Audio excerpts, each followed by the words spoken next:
दुर्गा सप्तशती पाठ का चौथा अध्याय।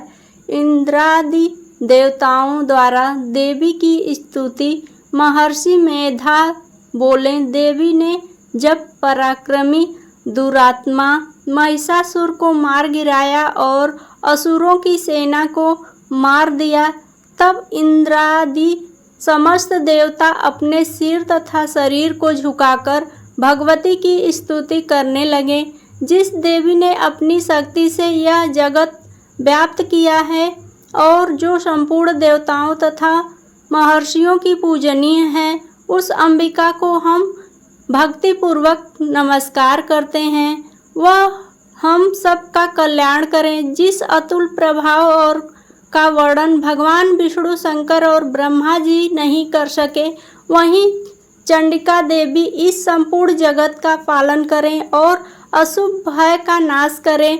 पूर्ण आत्माओं के घरों में तुम स्वयं लक्ष्मी रूप हो और पापियों के घरों में तुम अलक्ष्मी रूप हो, और सतकुल में उत्पन्न होने वालों के लिए तुम लज्जा रूप होकर उसके घरों में निवास करती हो। हम दुर्गा भगवती को नमस्कार करते हैं। हे देवी, इस विश्व का पालन करो। और देवी, हम तुम्हारे अचित्य रूप का किस प्रकार वर्णन करें। असुरों का नाश करने वाले भारी पराक्रम तथा समस्त देवताओं और दैत्यों के विषय में जो तुम्हारे पवित्र चरित्र हैं, उसका हम किस प्रकार वर्णन करें। हे देवी, त्रिगुणात्मिकता होने पर भी तुम संपूर्ण जगत की उत्पत्ति का कारक हो। हे देवी, भगवान विष्णु, शंकर आदि किसी भी देवता ने तुम्हारा पार नहीं पाया। तुम सबकी आश्रय हो।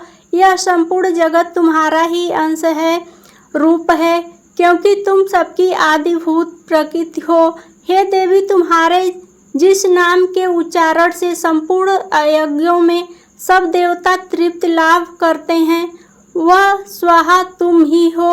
इसके अतिरिक्त तुम पितरों की तृप्ति का कारक हो, इसलिए सब आपको स्वधा कहते हैं। हे देवी, वह विद्या जो मोक्ष को देने वाली है, जो अचित्य महाज्ञान स्वरूपा है, तत्वों के सार को बस में करने वाले, संपूर्ण दोषों को दूर करने वाले, मोक्ष की इच्छा वाले मुनि जन जिसका अभ्यास करते हैं, वह तुम ही हो। तुम वाणी रूप हो और दोष रहित ऋण या यजुर्वेद की एवं उद्गीत और सुंदर पदों के पाठ वाले समवेद की आश्रय रूप हो। तुम भगवती हो। इस विश्व की उत्पत्ति एवं पालन के लिए तुम वार्ता के रूप में प्रकट हुई हो और तुम संपूर्ण संसार की पीड़ा हरने वाले हो। हे देवी, जिसके सारे शास्त्रों को जाना जाता है, वह मेधा शक्ति तुम ही हो और दुर्गम भग सागर से पार करने वाली नौका भी तुम ही हो। लक्ष्मी रूप से विष्णु भगवान के हृदय में निवास करने वाली और भगवान महादेव द्वारा सम्मानित गौरी देवी तुम ही हो। मंद मुस्कान वाले निर्मल पूर्ण चंद्रबिंब के समान उत्तम सुवर्त की मनोहर क्रांति से कामनी तुम्हारे मुख को देखकर भी महिषासुर क्रोध से भर गया। यह बड़े आश्चर्य की बात है। और हे देवी, तुम्हारा यही मुख अब क्रोध से भर गया। उदय काल के चंद्रमा की भांति लाल हो गया। तनी हुई भवों के कारण विकराल रूप हो गया। उसे देखकर भी महिषासुर के शीघ्र प्राण नहीं निकल गए। यह बड़े आश्चर्य की बात है।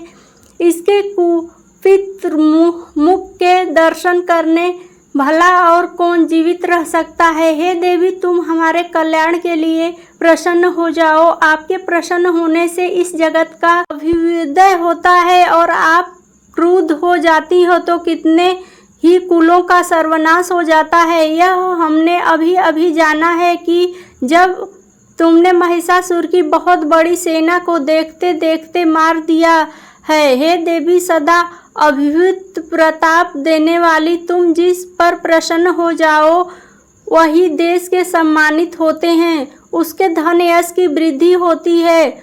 उनका धर्म कभी शिथिल नहीं होता है और उनके यहाँ अधिक पुत्र पुत्रियां और नौकर होते हैं। हे देवी, तुम्हारी कृपा से ही धर्मात्मा पुरुष प्रतिदिन श्रद्धा पूर्वक यज्ञ कृत्य करता है और धर्मानुकूल आचरण करता है और उसके प्रभाव से स्वर्गलोक में जाता है, क्योंकि तुम तीनों लोकों में मनवांछित फल देने वाली हो। हे माँ दुर्गा, तुम स्मरण करने पर संपूर्ण जीवों के भय नष्ट कर देती हो और स्थिर चित्त वालों के द्वारा चिंतन करने पर उन्हें और अत्यंत मंगल देती हो। हे दया द्राद्री दुख नाशिनी देवी, तुम्हारे सिवा तुम्हारा दूसरा कौन है?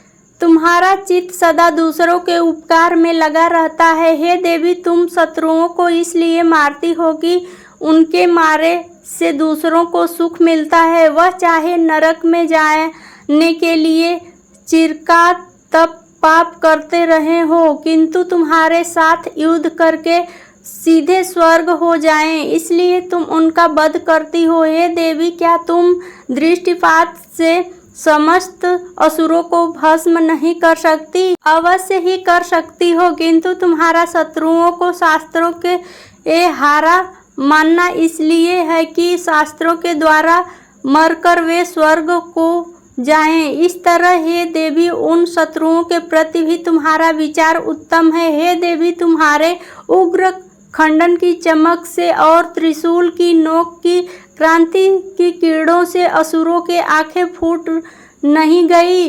उसका कारण यह था कि वे किरणों से शोभामान तुम्हारे चंद्रमा के समान आनंद प्रदान करने वाले सुंदर मुख को देख रहे थे। हे देवी, तुम्हारा शील बुरे वित्तांत को दूर करने वाला है और सबसे अधिक तुम्हारा रूप है, जो न तो कभी चिंतन में आ सकता है और न ही जिसकी दूसरों से कभी तुलना ही हो सकती है। तुम्हारा बल व पराक्रम शत्रुओं का नाश करने वाला है। इस तरह सुनने शत्रुओं पर भी दया प्रकट की है। हे देवी, तुम्हारे बल की किसके साथ बराबरी की जा सकती है तथा शत्रुओं को भय देने वाला इतना सुंदर रूप भी और किसका है? हृदय में कृपा और युद्ध में निष्ठुरता, यह दोनों बातें तीनों लोकों में केवल तुम्ही में देखने को आई है। हे माता, युद्ध भूमि में शत्रुओं को मारकर तुमने उन्हें स्वर्ग लोक में पहुंचाया है। इस तरह तीनों लोकों की तुमने रक्षा की है तथा उन उन्मत्त असुरों से जो हमें भय था उसको भी तुमने दूर किया है। तुमको हमारा नमस्कार है। हे देवी, तुम शूल तथा खंडन से हमारी रक्षा करो तथा घंटे की ध्वनि और धनुष की डंकोर से हमारी रक्षा करो। हे चंडिका, आप अपने शूल को घुमाकर पूर्व, पश्चिम, उत्तर तथा दक्षिण दिशा में हमारी रक्षा करो। तीनों लोकों में जो तुम्हारे सौम्य रूप और तथा घोर रूप है उसमें हमारी रक्षा करो तथा इस पृथ्वी की रक्षा करो।